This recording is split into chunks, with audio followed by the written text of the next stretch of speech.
মুভিটির শুরুতেই দেখানো হয় তিন বন্ধু অ্যানাবেল ডলের ব্যাপারে প্যারানর্মাল রিসার্চার এড আর লরেন ওয়ারেনের কাছে জানাচ্ছে। এই অ্যানাবেল ডলের কেসটি 1968 সালে ঘটেছিল। তারা বলে একটি 7 বছরের মেয়ে যার নাম অ্যানাবেল হিগিস, তার এই ফ্ল্যাটে মৃত্যু হয়েছিল, আর সেই মেয়েটা আমাদের সাথে থাকার জন্য ডলটিতে ঢুকতে চাইছিল।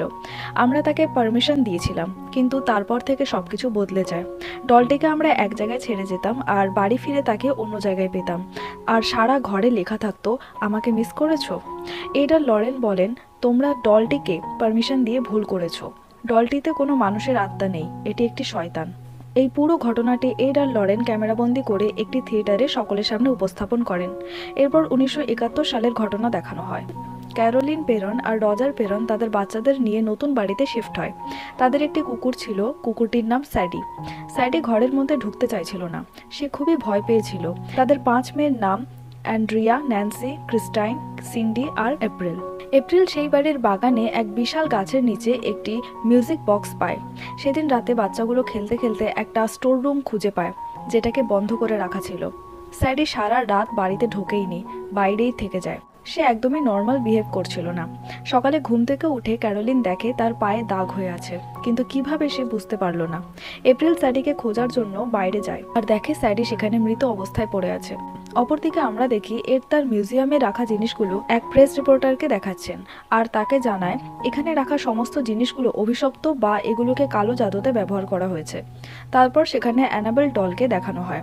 এড বলেন এই ডলটিতে একটা শক্তিশালী শয়তান বাস করছে। তারপর সেখানে এড আর লরেনের মেয়ে জুডিকে দেখানো হয়। সে মিউজিয়ামে লুকিয়েছিল, তার বাবা তাকে সেখানে আসতে বারণ করে। এরপর আবার সেই ফার্ম হাউসটি দেখানো হয়। সেখানে প্রতি রাতে 3:07 ঘড়ি বন্ধ হয়ে যায়। সেদিন রাতে ক্রিস্টিনের মনে হয় কেউ তার পা ধরে টানলো, আর সে খুব বাজে গন্ধ পাচ্ছিল। রজার তখনও জেগেছিল আর ঘরে অদ্ভুত কিছু আওয়াজ শুনতে পাচ্ছিল। সিন্ডির ঘুমের ঘরে হাঁটাচলা করার অভ্যাস ছিল। সে চলতে চলতে অ্যান্ড্রিয়ার রুমে গিয়ে আলমারিতে তার মাথা ঠুকছিল। অ্যান্ড্রিয়া রজারকে এটা জানায়, আর সে সিন্ডিকে আবার বিছানায় ঘুম পাড়িয়ে দেয়। পরের দিন সকালে ক্যারোলিন তার বডিতে আরও একটি দাগ দেখতে পায়। রজার কাজে যাওয়ার সময় দেখে একটা পায়রা তাদের ঘরের সামনে মরে পড়ে আছে। এরপর দেখা যায় এপ্রিল কারোর সাথে গল্প করছিল।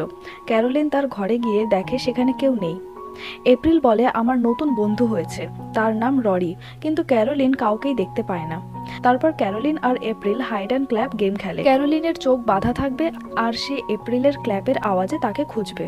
ক্যারোলিন ক্ল্যাপের আওয়াজ ফলো করে অ্যান্ড্রিয়ার রুমের আলমারির কাছে পৌঁছলো, কিন্তু এপ্রিল সেখানে ছিল না। এপ্রিল তখন তার মায়ের কাছে এসে বলল, আমি ক্রিস্টিন আর ন্যান্সির রুমে ছিলাম। ক্যারোলিন খুব অবাক হয়ে যায় এই ঘটনায়। এরপর রজারের কাছে কল আসে তাকে কাজের সূত্রে ফ্লোরিডায় যেতে হবে 2 সপ্তাহের জন্য। আর সেদিনই রাতে আবার ক্রিস্টিনকে কেউ তার পা ধরে টানে, যার ফলে ক্রিস্টিনের ঘুম ভেঙে যায়। সে দেখতে পায় দরজার পেছনে কেউ দাঁড়িয়ে তাদেরকে দেখছে। সে ভয় পেয়ে ন্যান্সিকে ডাকে আর তাকে বলে দরজার আড়ালে আমাদের দিকে কেউ তাকিয়ে আছে। ন্যান্সি উঠে চেক করলো দরজার পেছনে, কিন্তু সে কাউকেই দেখতে পেল না। তবে সে খুবই দুর্গন্ধ পেল। ক্রিস্টিন বলে কেউ তোমার পেছনে দাঁড়িয়ে আছে। ন্যান্সি এবার ভয়ে ভয়ে পেছনে তাকায় আর সাথে সাথে দরজা বন্ধ হয়ে যায়। তারা ভয় পেয়ে চিৎকার করে ওঠে। তাদের মা বাবা দৌড়ে সেখানে আসে। ক্রিস্টিন সব কিছু তার মা বাবাকে বলে বলে এখানে কেউ ছিল আর সে আমার সাথে কথা বলেছে, আমাকে বলেছে আমি তোমার পরিবারকে মেরে ফেলবো। এরপর দেখানো হলো ক্যারোলিনের বডিতে দাগ রোজই বেড়ে চলেছে। রজার তখনও ফ্লোরিডা থেকে ফেরেনি। রাতে ক্যারোলিন একটি আওয়াজ শুনে ঘর থেকে বেরিয়ে আসে দেখার জন্য যে তার কোনো বাচ্চা এখনও জেগে আছে কিনা। তখনই সিঁড়ির পাশে ওয়াল থেকে সমস্ত ফটো ফ্রেমগুলো একা একা পড়ে যায়। আর ঠিক তখন রাত 3:07। ক্যারোলিন সিঁড়ি থেকে নেমে দেখতে যায় তার ঘরে কেউ আছে কিনা। সেভাবে স্টোর রুমে কেউ হয়তো আছে। সে বলে যদি কেউ নিচে থেকে থাকো তাহলে আমি তাকে লক করছি, কিন্তু সাথে সাথে স্টোর রুমের দরজা বন্ধ হয়ে যায় আর সে সিঁড়ি থেকে নিচে পড়ে যায়। ক্যারোলিন এবার খুব ভয় পেয়ে যায়। তার দিকে কেউ একটি বল ছুঁড়ে মারে আর স্টোর রুমের লাইট ব্লাস্ট করে। এখন স্টোর রুমে খুবই অন্ধকার। সে একটা দেশলাই খুঁজে আগুন জ্বালায় আর একটা আওয়াজ শুনতে পায় যে আমার সাথে লুকোচুরি খেলবে, আর তার কানের পাশে কেউ ক্ল্যাপ করে। সে দরজা ধাক্কাতে থাকে বেরোনোর জন্য। ওদিকে অ্যান্ড্রিয়ার রুমে আবার সিন্ডি ঘুমের ঘরে চলে এসে আলমারিতে মাথা ঠুকতে থাকে। অ্যান্ড্রিয়া সিন্ডিকে নিজের ঘরেই ঘুম পাড়িয়ে দেয়, কিন্তু তাও সেই আলমারিটা থেকে আওয়াজ আসতে থাকে। অ্যান্ড্রিয়া আলমারি খুলে দেখে সেখানে কেউই নেই, কিন্তু তখনই আলমারির ওপর থেকে একটা ঘোস্ট তার গায়ে ঝাপটে পড়ে আর সিন্ডিও জেগে যায়। ঠিক সেই সময় রজার ফিরে আসে আর তাদের চিৎকার শুনে অ্যান্ড্রিয়ার ঘরে যায়। এই ঘটনায় সবাই খুবই ভয় পেয়ে যায়। এর কিছুদিন পর এড আর লরেন একটা ইউনিভার্সিটিতে একটি প্যারানর্মাল অ্যাক্টিভিটি নিয়ে লেকচার দিচ্ছিলেন। সেখানে ক্যারোলিন এড আর লরেনকে অনুরোধ করে তার বাড়িতে আসার জন্য। কিছুদিন পর এড আর লরেন ক্যারোলিনের বাড়িতে আসেন। ক্যারোলিন আর রজার ওনাদের সব ঘটনা খুলে বলে। তারা বলে যে ঘরে খুব বাজে গন্ধ বেরোয়, রাতে দরজায় কেউ 3বার করে নক করে, তাদের ফটো ওয়ালে ঝোলানো থাকলে সেটা কেউ ফেলে দেয়, বাড়ির বাইরে পাখিরা মরে পড়ে থাকে, ঘরের সমস্ত ঘড়িগুলি 3:07 থেমে যায়, আর তাদের সেই আলমারিটাও দেখায় যেখানে আগের রাতে ভয়ঙ্কর ঘটনা ঘটেছে। এসব শুনে এড বলেন এই সব ঘটনাই এখানে কোনো খারাপ শক্তির সংকেত দিচ্ছে। এরপর এড আর লরেন নিচে স্টোর রুমে যায়। সেখানে লরেন ফিল করে অতীতে এখানে কোনো খারাপ ঘটনা ঘটেছিল। এরপর এড একটি রেকর্ডার নিয়ে ক্যারোলিন আর রজারের কাছ থেকে এই বাড়িতে ঘটে যাওয়া সমস্ত ঘটনা রেকর্ড করতে থাকে। আর অন্যদিকে লরেন এপ্রিলের কাছে গিয়ে তার ফ্রেন্ডের কথা জিজ্ঞেস করে। এপ্রিল বলে তার নাম ররি, আর মিউজিক বক্সটি লরেনের হাতে দেয়। লরেন মিউজিক বক্সের আয়নায় দেখতে পায় জানলার সামনে একটি ছোট বাচ্চা দাঁড়িয়ে আছে, আর সেটি ররির আত্মা। এরপর লরেন সেই গাছটির দিকে যায় যেখানে এপ্রিল মিউজিক বক্সটা পেয়েছিল। তখন লরেন দেখতে পায় সেই গাছটিতে একটি ঘোস্ট ঝুলে আছে। সবকিছু বুঝে শুনে নিয়ে লরেন ক্যারোলিন আর রজারকে বলেন এই বাড়িতে একটি কালো ছায়া আছে যে তোমাদের ফ্যামিলির সাথে জুড়ে গিয়েছে। এখানে অনেকগুলি ঘোস্ট আছে, কিন্তু সব থেকে ভয়ঙ্কর ওই কালো ছায়াটি। তোমরা এখান থেকে চলে গেলেও ও তোমাদের পিছু ছাড়বে না। এড ওনাদের বলেন এই বাড়ির ওপর ঝাড়ফুঁক করতে হবে, যার জন্য তাদের চার্চের ফাদারের কাছে সমস্ত ঘটনার প্রমাণ দেখিয়ে পারমিশন নিতে হবে। এরপর এড তার বাড়িতে গিয়ে রেকর্ডারটি অন করে, কিন্তু সেখানে শুধু এডের বলা কথাগুলোই রেকর্ড হয়েছে, ক্যারোলিন আর রজারের কোনো কথা রেকর্ড হয়নি। এরপর লরেন সেই বাড়ির ইতিহাস সম্পর্কে এডকে বলেন এই ফার্ম হাউসটি 1863 সালে জেটসন শেরমান নামে একটি লোক বানিয়েছিল। তার বিয়ে হয়েছিল বাথশেবা নামের একটি মহিলার সাথে। সেই মহিলাটি কালো জাদু করত। তাদের একটি বাচ্চা হয়েছিল। বাচ্চাটির 7 দিন বয়সে সেই মহিলা বাচ্চাটিকে আগুনে পুড়িয়ে বলি দেয়। এরপর সেই মহিলা ওই বড় গাছটির উপরে উঠে শয়তানের প্রতি নিজের ভালোবাসা প্রকাশ করে, আর জমিটিতে যেসব লোক কবজা করবে তাদের অভিশাপ দিয়ে আত্মহত্যা করে। আর রেকর্ড অনুযায়ী তার মৃত্যুর সময় ছিল 3:07। এরপর ররি নামে একটি বাচ্চা সেখানে হারিয়ে গিয়েছিল, আর তার মা সেখানে স্টোর রুমে আত্মহত্যা করেছিল। আরও একটি বাচ্চা এখানের পুকুরে মারা গিয়েছিল, আর পাশের বাড়ির একজন কাজের মহিলাও এখানে আত্মহত্যা করেছিল। এরপরই আবার রেকর্ডারটি হঠাৎই একা একা অন হয়ে যায়, আর সেখানে ভয়ঙ্কর আওয়াজ আসা শুরু হয়। পরের দিন সেই ফার্ম হাউসটিতে এড আর লরেন আসেন এবং সারা বাড়িতে ক্যামেরা আর ভয়েস রেকর্ডার লাগিয়ে দেন চার্চের জন্য প্রমাণ জমা করতে। আর তাদের সাথে ব্র্যাড নামে একজন পুলিশ অফিসারও আসেন, আর ড্রিউ নামে একটি ছেলেও আসে তাদের হেল্প করতে। সব কাজ শেষ হয়ে গেলে তখন তারা দেখে স্টোর রুমের দরজা একা একা খুলে যায়। এড আর লরেন স্টোর রুমের নিচে যায়, কিন্তু তারা সেখানে কোনো কিছু দেখতে পারে না। তারপর তারা স্টোর রুম থেকে বেরিয়ে আসলে আবার একা একা সেখানে দরজা বন্ধ হয়ে যায়। পরের দিন সকালে লরেন বাইরের জামা কাপড় শুকোচ্ছিল, তখন একটি কাপড় উড়ে গিয়ে ক্যারোলিনের রুমের জানলায় আটকালো। সেখান থেকে কাপড়টা সরতেই লরেন দেখলো ক্যারোলিনের রুমে বাথশেবার আত্মা দাঁড়িয়ে আছে। এরপর লরেন দৌড়ে ক্যারোলিনের রুমে গেল, কিন্তু তার আগেই বাথশেবা ক্যারোলিনকে পজেস করে নেয়। এরপর রাতে পুলিশ অফিসার ব্র্যাড একটি কাজের মহিলাকে দেখতে পায় যে আগে সেখানে সুইসাইড করেছিল। এরপর ন্যান্সি একা একা অ্যান্ড্রিউয়ের রুমে চলে যায় আর দরজা লক করে নেয়। ন্যান্সি ঘুমের ঘোরে যাচ্ছিল, কিন্তু ক্যামেরা তখন সেগুলি ক্যাপচার করছিল, যার দ্বারা এড বুঝলো ন্যান্সির সাথে অন্য কেউ আছে। এরপর রুমে ঢুকে এড আর রজার দেখলো ন্যান্সি সেখানে নেই। তারা আলমারি খুলে দেখলো সেখানে একটি গোপন কামরা আছে, আর ন্যান্সি সেখানে লুকিয়ে বসে আছে। এপ্রিল লরেনকে বলে ররি ভয় পেয়ে গেলে সবসময় ওখানেই লুকায়। ন্যান্সিকে সেখান থেকে বের করে নিয়ে লরেন সেখানে ঢুকলো। লরেন এপ্রিলের মিউজিক বক্সটি চাইল। সেখানে লরেন বাথশেবা যেই দড়িতে সুইসাইড করেছিল সেই দড়িটা খুঁজে পেল। হঠাৎ করে সেখানের একটি কাঠ ভেঙে যায় আর লরেন নিচে পড়ে যায়। সেখানে লরেন মিউজিক বক্সের মধ্যে দেখতে পায় ররির মায়ের আত্মাকে।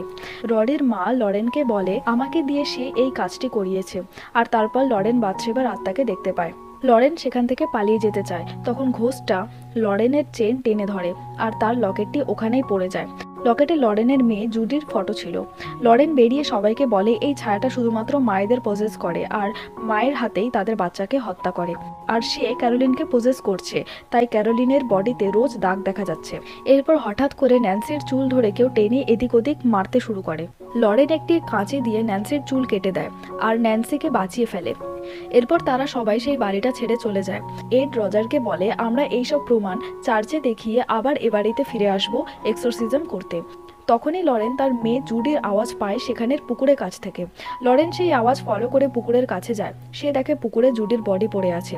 এটা দেখে সে খুব ভয় পেয়ে যায়। সে এডকে সবকিছু বলে দেয় আর বলে এটি আমাদের জন্য একটা সংকেত ছিল। এরপর এড আর লরেন চার্চের ফাদারকে সমস্ত রেকর্ড করা ফুটেজ দেখায়। ফাদার বলে এই পরিবারটা যেহেতু ক্যাথলিক নয় তাই তাদেরকে ভ্যাটিকান থেকেই পারমিশন নিতে হবে। তারপর তারা ফটোতে দেখে ন্যান্সির পেছনে একটি ঘোস্ট ছিল। অপরদিকে লরেনের মেয়ে জুডিকে দেখানো হয় লরেনের চেনের লকেট থেকে বাথশেবা তার মেয়ের কাছে পৌঁছে যায়। মাঝরাতে জুডির হঠাৎ করে ঘুম ভেঙে যায়। সে তার মা বাবাকে খুঁজতে তার রুম থেকে বেরিয়ে আসে। সে দেখে তাদের ঘরে মিউজিয়ামের দরজা খোলা আছে আর সেখানে অ্যানাবেল ডলটি নেই। জুডি ভয় পেয়ে নিজেকে একটা রুমে লক করে নেয় আর সেখানে সে দেখতে পায় বাথশেবা অ্যানাবেল ডলটি নিয়ে বসে আছে। এড আর লরেন সময় মতো এসে জুডিকে বাঁচিয়ে ফেলে। ওদিকে রজার তার কাছ থেকে বাড়ি ফিরলে তার 3 মেয়ে তাকে বলে মা ক্রিস্টিন আর এপ্রিলকে নিয়ে কোথাও চলে গিয়েছে। রজার এড আর লরেনকে ফোন করে সব জানায় আর তারা সবাই সেই ফার্ম হাউসটিতে আবার ফিরে যায়। ওদের সাথে সেই পুলিশটি আর ড্রিও আসে। দরজা খুলতেই তারা চেঁচানোর আওয়াজ শুনতে পায়। তারা স্টোর রুমে গিয়ে দেখে ক্যারোলিন তার মেয়ে ক্রিস্টিনকে একটি কাঁচি দিয়ে মারার চেষ্টা করছে। তারা সবাই মিলে ক্যারোলিনকে আটকায়। ওদিকে এপ্রিল ভয়ে সেখান থেকে পালিয়ে যায়। সবাই ক্যারোলিনকে ধরে বাড়ি থেকে বের করার চেষ্টা করে, কিন্তু সবাই দেখে ক্যারোলিনের ঘাগুলো অনেক বেড়ে যাচ্ছিল। লরেন বলে বাথশেবা ওকে এখান থেকে যেতে দেবে না আর ক্যারোলিনকে কেউ টেনে আবার স্টোর রুমে নিয়ে এদিক ওদিক ছুড়ে ফেলে। ড্রিও ক্রিস্টিনকে গাড়িতে বসে বলে আমি এপ্রিলকে খুঁজে এক্ষুনি নিয়ে আসবো। ওদিকে ক্যারোলিন এডের গলা টিপে ধরে। ব্র্যাড তাকে ছাড়াতে গেলে সে ব্র্যাডের গালে কামড়ে মাংস তুলে নেয়। লরেন ক্যারোলিনকে একটি কাপড় দিয়ে ঢেকে দেয় আর একটি চেয়ারে বসে দড়ি দিয়ে বেঁধে দেয়। এড এবার সেখানে এক্সোরসিজম করার সিদ্ধান্ত নেয়। লরেন এডকে বুক এনে দেয় আর এড এক্সোরসিজম শুরু করে। এড ক্যারোলিনের গায়ে হলি ওয়াটার ছেটানোর সাথে সাথে সে চিৎকার করে ওঠে। এডের হাত থেকে হলি ওয়াটারে শিশি পড়ে যায় আর সেই ঘরের সমস্ত জিনিস পড়ে যেতে থাকে। এক্সোরসিজম চলাকালীন ওই ঘোস্টের শক্তি আরও অনেক গুণ বেড়ে যায়। ঘোস্টটা এক্সোরসিজম বন্ধ করার জন্য চেয়ার হাওয়ায় উড়িয়ে উল্টে দেয় আর চেয়ারটিকে ফেলে দেয়। সে এডকে আবারও মারার চেষ্টা করে। ওদিকে ড্রিউ এপ্রিলকে খুঁজে পেয়ে চেঁচিয়ে বলে দেয় যে এপ্রিল কোথায় আছে। এটা শুনেই ক্যারোলিন সেখান থেকে পালিয়ে যায় এপ্রিলকে মারার জন্য, কিন্তু এড সেখানে পৌঁছে বাথশেবাকে হুকুম দেয় সেখান থেকে চলে যেতে আর এক্সোরসিজম কমপ্লিট করে। ওদিকে লরেন ক্যারোলিনকে তার বাচ্চাদের সাথে কাটানো মুহূর্তগুলো মনে করাতে থাকে। বাচ্চাদের সাথে কাটানো মুহূর্তগুলি ক্যারোলিনকে ঘোস্টের সাথে লড়ার শক্তি যোগায় আর বাচ্চাদের ভালোবাসার জোরে বাথশেবার ঘোস্ট ক্যারোলিনকে ছাড়তে বাধ্য হয়। এরপর ক্যারোলিন আবার নর্মাল হয়ে যায়। পরের দিন সকালে ক্যারোলিনের 3 বাচ্চাও সেখানে আসে। এপ্রিল লরেনকে তার হারিয়ে যাওয়া চেনটা ফিরিয়ে দেয়। এরপর সবাই খুব খুশি থাকে। এড সেই মিউজিক্যাল বক্সটি তার মিউজিয়ামে রেখে দেয় আর তারা চলে গেলে মিউজিক বক্সটি আবারও একা একা বাজতে শুরু করে।